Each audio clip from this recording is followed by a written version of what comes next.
So, did Sonny Vaccaro have any ideas? Could he help? He did, and he would. It would require far less time and money than Knight ever imagined. It took Sonny Vaccaro 18 months to make Nike the market leader in hoops. Converse and Adidas were caught flat-footed. But how? How did Sonny Vaccaro do it? Put that coffee down. Creators are leaders. Be careful what kind of leaders you're producing here. Helen, we're both in sales. Let me tell you why I sucked as a salesman. They realized that to be in power, you didn't need guns or money or even numbers. You just needed the will to do what the other guy wouldn't. I'm not leaving. The show goes on.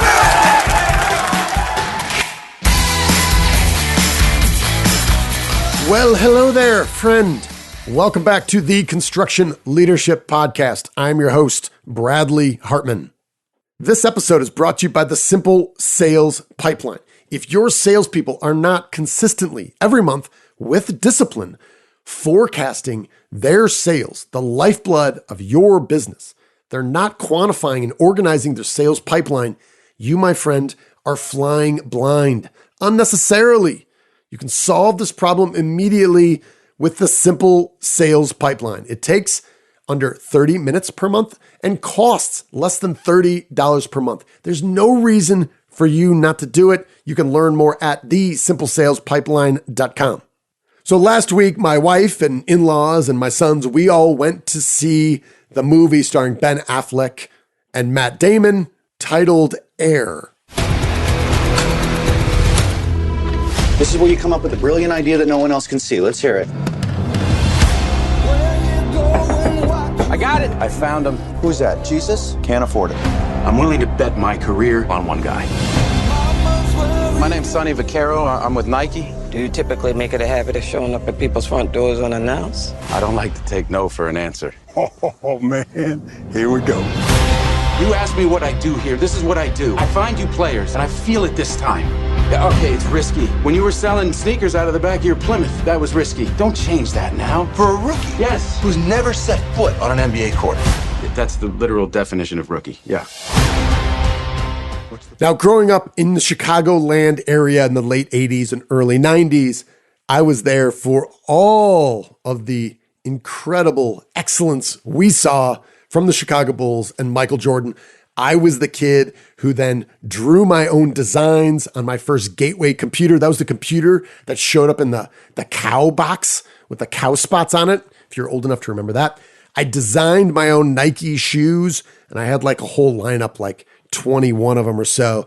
And then they each had their own title, like witty things like arrogant. That was one of mine that I thought I came up with. Get it? Arrogant, arrogant.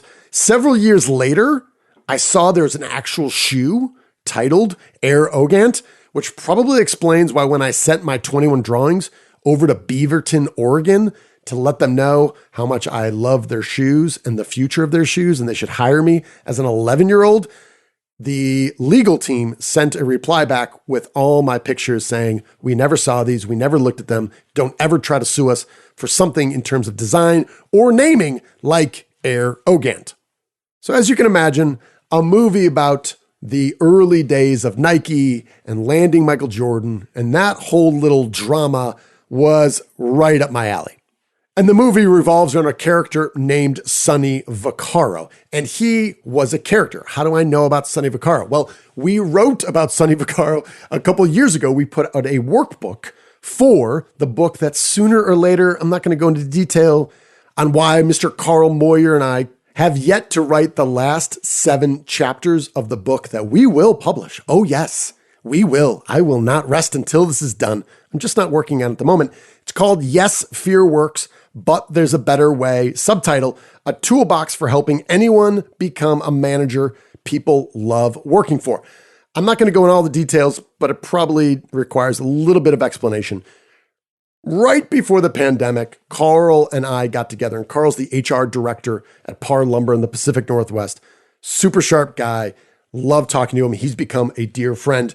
We decided that for managers and leaders at all levels, there needs to be a book that talks about some of the intangibles and some of the easy things to do when you're leading, whether that's leading up or managing up, or you're leading people that are beneath you. And some of these common principles, we've identified 12 chapters, 12 stories that we need to tell. We know what they are. We have successfully written 5 of those, and we put those out last year as a workbook. And people continue to ask for them, and we share them. However, we will, sooner or later, it's probably just a little bit later, we're going to finish writing this book, again, called Yes, Fear Works, But There's a Better Way. Subtitle, A Toolbox for Helping Anyone Become a Manager People Love Working For. And one of the chapters that we did release was chapter 2.1 that was all about strategy before tactics. And what was it about? Well, it was about the early days of Nike and this character named Sonny Vaccaro. Now, am I suggesting that Matt Damon and Ben Affleck maybe got our hands on an early workbook of Yes, Fear Works and realized what an incredible story there was from the words that Carl and I put on paper? No, not really. I mean, maybe. Who knows? Anyway, this is the chapter. If you are interested in getting a workbook for Yes, Fear Works, but there's a better way, you can reach out to me directly at bradley@bradleyhartmanandco.com. I will send it to you free. Why? Because the giving never ends. But this is one of the stories we tell of the 5 chapters that is written. And again, it's called Strategy Before Tactics. And we're going to share it with you here because I think it will help you. As always, thank you for listening. While it may strain the imagination, there was a time not too long ago when college basketball coaches paid for team shoes, uniforms, balls, and related hoops equipment every single year. Investing in these essentials was part of the coach's managerial responsibilities, executed well before any X's and O's were drawn up. In the late 1970s, these coaches were customers of Converse, which dominated basketball. Converse had legacy positioning with the timeless shoe, the canvas Chuck Taylor All-Stars. Converse also seemingly owned the future with stars Magic Johnson, Larry Bird, Isaiah Thomas, and nearly every other NBA player sporting their footwear. All of that changed when a school teacher from Philadelphia, whose athletic prowess was not in basketball, it was exhibited on the gridiron. When this man arrived at an upstart running shoe company named Blue Ribbon Sports. The man was there to pitch a basketball sandal. Now, if the idea of a basketball sandal sounds silly to you, it did to the founder of Blue Ribbon Sports as well. He cared so little for the basketball sandal prototype, the only one in existence at that time, that he subsequently lost it after the meeting, and it was never to be found again. The founder of Blue Ribbon Sports, Phil Knight, was not interested in the sandal. He was, however, interested in the passionate, confident little man named Sonny Vaccaro, who brought this bad idea all the way from the East Coast on his own dime. Knight, who would soon change the name of his company to the Greek goddess of victory, Nike, informed Vaccaro revenues reached $30 million the previous year. Continued growth for the brand would require moving beyond running. They wanted to move into basketball, but they had no meaningful connections in the space. Furthermore, they had no strategy to displace Converse, nor the second largest competitor in the market, the global German brand Adidas. So, did Sonny Vaccaro have any ideas? Could he help? He did, and he would. It would require far less time and money than Knight ever imagined. It took Sonny Vaccaro 18 months to make Nike the market leader in hoops. Converse and Adidas were caught flat-footed. But how? How did Sonny Vaccaro do it? Well, he simply paid coaches to wear Nike, dozens of them. Dominant hoops programs at the time, UNLV, Marquette, Maryland, Notre Dame, and small schools alike, Iona, Northeastern, Boston University, took the free money from Vaccaro with more than a bit of whimsy and wonder, and plenty of skepticism. I mean, it sounded too good to be true. Every coach was curious. They would say things like, "Is this actually legal?" In fact, it was, Vaccaro assured them. And Vaccaro was right. It was legal. There was nothing illegal about paying Jim Boeheim of Syracuse University, for example, $10,000 for his team to wear the swoosh. Relevant question. How much was Boeheim earning at Syracuse when he met Vaccaro? $25,000 a year. $10,000 then amounted to a 40% increase in salary, while allowing for more budgetary flexibility as Boeheim received free shoes, free uniforms, and other free basketball gear, which was last year an expense. That's right, Vaccaro turned last year's expense into this year's revenue. No court in the land would find a legal argument to punish Sonny Vaccaro, Nike, the coaches, or the universities, as the Syracuse hoopsters wore Nike on the basketball court. The court of public opinion, as we will see, would be an entirely different matter. Nike's dominance in basketball emerged thanks to Vaccaro's tactics of money for nothing and kicks for free. By the end of fiscal year 1983, Nike's revenue soared to $867 million, 29x growth.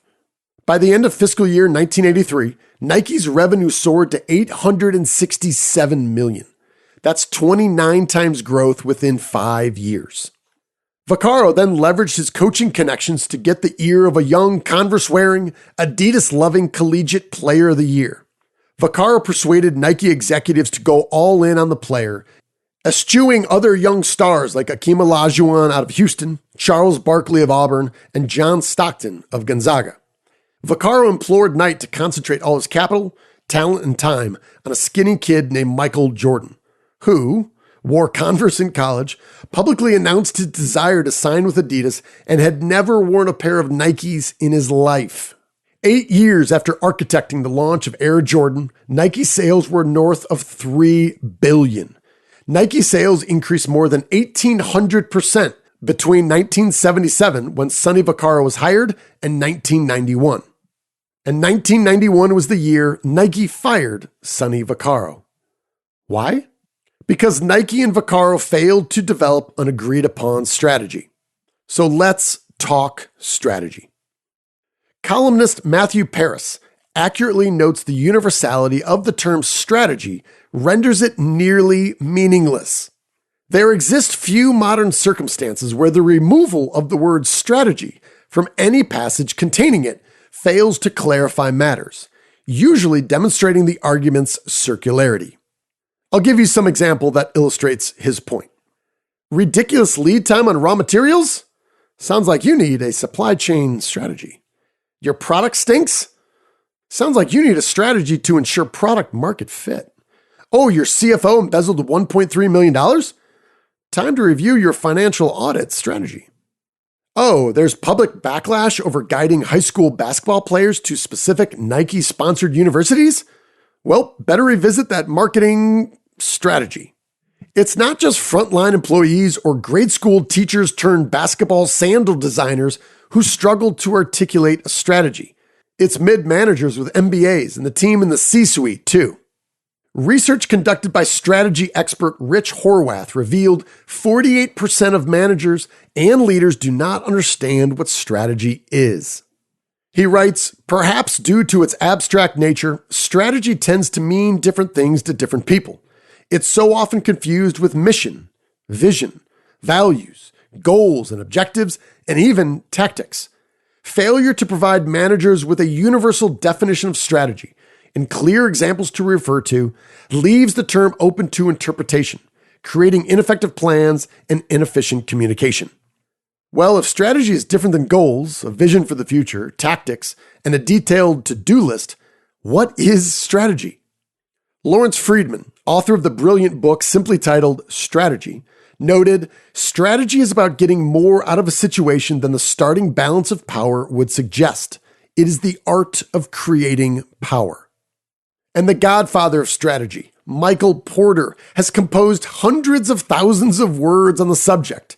His works can be distilled down to this: do what everyone else is doing, but spend less money doing it, or do something no one else can do. Sure, it's succinct, but it's not entirely helpful. I find Horwath's definition of strategy to be more effective. He writes, strategy is the intelligent allocation of limited resources, like capital, talent, and time, through a unique set of activities to outperform the competition in serving customers. Horwath notes there are 4 components of strategy. Number 1, allocating limited resources and their inherent trade-offs. Number 2, choosing a unique set of activities to execute the work. Number 3, acknowledging what the competition is trying to do and how they're trying to do it. And 4, focusing on long-term customers who will talk positively about you. To simplify what strategy is and is not, Horwath created the GHOST framework. I can personally attest to its value in simplifying and clarifying the subject with executives and frontline employees alike. The GHOST framework stands for goals, objectives, strategy, and tactics. So goals and objectives are the what. So goal is a general statement of the desired outcome. So that's a goal. Generally, what are we trying to do? We're trying to become the market leader. Great. That's a goal. Objective is also a what we're trying to do, but it's more specific. We're trying to increase market share by 12.5% and hit 100 million for the first time. So goals and objectives are what? Goal is from a high level. An objective is more specific. So that's the GO of the GHOST, G-O-S-T. S and T stands for strategy and tactic. Strategies and tactics are all about the how you're going to achieve the what, the goals and the objectives. So a strategy is a general statement of how the goal will be achieved, and a tactic is a specific statement of how the goal will be achieved. So you can see we're starting from high and we're going low. What are we trying to do? Those are goals or objectives. Goal is from a high level. Objective is more specific. Now with strategy and tactics, we're going to start at the high level. Strategy is how we're going to do it from a high level, and the tactic is something that is more specific. So let's bring this closer down to Nike and Sonny Vaccaro's perspective. The goal is what they were trying to do generally. It's a target. So their example was become the undisputed market leader in basketball shoe sales. What about the objective? Well, the objective is what you are trying to do specifically. And a solid objective will conform to the SMART framework that you may be familiar with. Specific, measurable, achievable, relevant, and time-bound. For Nike, it could be to drive revenues of $15 million in basketball shoe sales in 1978. You can see how much more specific that is than the goal, which is to become the undisputed market leader. So let's go to strategy. Strategy is how you will achieve your goals and objectives generally. Strategy is the general resource allocation plan. And what are we allocating? Well, you can think about capital, talent, and time. So as an example, this is the gaping hole in the Nike-Vaccaro partnership. The actual strategy amounted to give Sonny a big pile of money and see what happens. And to be clear, this is not a good strategy. And the tactic is how you will achieve your goals and objectives specifically. For Nike, here's what this would sound like. Pay any willing college coach directly to have their teams wear Nike gear. Invest $3.5 million annually to host the Nike Summer Basketball Camp featuring America's best high school hoopers. This camp will provide orderly and efficient talent evaluation for select college coaches. Which ones? Those would be the Nike-sponsored coaches who can see dozens of top prospects at one time. Furthermore, the camp will create a communication channel between the coaches and athletes, with Sonny Vaccaro standing in the middle, protecting them both, who must refrain from contact per NCAA rules. Players get free gear, free travel, national attention, indirect feedback from the country's top coaches, and a mandatory photo op with Sonny Vaccaro. That's right. Those were the actual tactics. As Rich Horwath points out, if strategy is not determined before tactics, there's no way of intelligently changing course when objectives and their corresponding milestones are not being achieved. In basketball terms, having a high-performance shoe, which is a tactic, doesn't help you win games if you're scoring on the wrong hoop. Or in the case of Sonny Vaccaro, a specific set of tactics that are working incredibly well won't help you when the inevitable backlash arrives. After all, before Sonny Vaccaro, it wasn't obvious why a shoe salesman would be one of the most influential men in college basketball. Had the strategy been documented on paper, Sonny Vaccaro and Phil Knight could have effectively planned for the various scenarios. They could have thought through how Converse and Adidas would react. They could have discussed how non-Nike coaches would fight back. They could have met with the public relations team to prepare for alternate futures. But they didn't. Sonny Vaccaro aggressively advanced his tactics to astonishing success, and then was fired when the very predictable heat returned from his foes. Converse and Adidas leaked stories to journalists about this operator lurking in the gray areas of the business, trading cash and shoes for access and information. Which, to be sure, Sonny Vaccaro certainly was. That was true, and he paid the price. But in its failure to link a strategy with Vaccaro's tactics, Nike, they lost too. Ex-Nike executives who ditched the swoosh for the 3 stripes hired Vaccaro immediately. Vaccaro used the same tactics, albeit with agreed-upon overarching strategy, to defeat Nike at its own game when he joined Adidas. Sonny Vaccaro successfully continued peddling cash and shoes to coaches, converting many coaches from Nike to his new employer. Vaccaro then launched an Adidas-sponsored elite basketball camp for high schoolers, a full-frontal assault on the Nike summer camp. Shortly thereafter, Sonny Vaccaro and Adidas landed, quote, the next Michael Jordan. His name was Kobe Bryant. 4 months later, on Saturday, October 19th, 1996, Phil Knight summoned his top 30 basketball-focused minds to address the Sonny problem. Nike, it turned out, needed a strategy. What happened with Kobe Bryant, Phil Knight said, can never happen again. We never want another kid to go pro out of high school again without Nike being involved, Knight said. And that was a goal. A strategy, it remained forthcoming. So here's hard truth number 11 from Yes, Fear Works, but there's a better way. The hard truth is your senior leaders, let alone everyone else interacting with your customers every day, won't describe your strategy or your company goals the same way. Confusion is the enemy. It's the leader's job to eliminate that confusion. So at the end of every chapter in our workbook here, we want you to put thought into action. So we pose a series of questions. We give you some space so you can turn this book into a workbook and you can share it with your team. We're going to make this available. You can download for free as a PDF. If you want a hard copy of the book, I have a few of these available. You can email me directly and I will mail them directly to you at absolutely no charge. Again, you can reach out to Bradley at Bradley Hartman & Co. So here are the questions. Number 1, write down the number 1 goal your entire organization is focused on achieving this year. On a scale of 1 to 10, how likely is it that everyone throughout the organization can articulate the same goal you wrote down? Question number 2, write down your strategy for achieving your goals. Number 3, if you break the SMART goal framework, specific, measurable, achievable, relevant, and time-bound, if you break that framework apart, what aspect is easier for you and your company to detail? What's the hardest? Given your goals and your strategy for achieving them, what percentage of your week is directly, not indirectly, directly focused on activities that support them? And what activities or people distract you from the most important strategic activities that allow you to achieve your goals? Can these be delegated?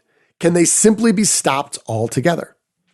And that, my friend, that is it. So again, if you'd like a copy of Yes, Fear Works, but there's a better way, either in PDF format or the actual copy to share with your team, simply email me at Bradley at Bradley Hartman & Co. or look for a link in the show notes. It's 100% free. There's no catch. And our hope is if we deliver value here in the near term, hopefully by the end of 2023, maybe early 2024 at the latest, the entire book of Yes, Fear Works, but there's a better way, subtitle, a toolbox for helping anyone become a manager people love working for, by me, Bradley Hartman, and my friend and co-author, Carl Moyer. It will be available, and hopefully you buy it. Hopefully you buy them for the whole team, but I don't want to get ahead of myself. Also, if you want to sign up for free newsletters and additional content, you can go to yesfearworks.com. All right, friends, thanks for listening. If you got value from this, please rate and review this podcast. That means more to us than you know. And if you're not organizing and valuing your sales pipeline so you know what sort of revenue you're looking at in the future and you can adjust accordingly, you can learn more at thesimplesalespipeline.com. It costs less than $30 a month and it requires less than 30 minutes per month per sales rep. All right, friends, that's all I've got. Thanks for listening. Make it a great week. We're going to close out with our leadership mantra. You, my friend, are owed nothing. Deliver value first.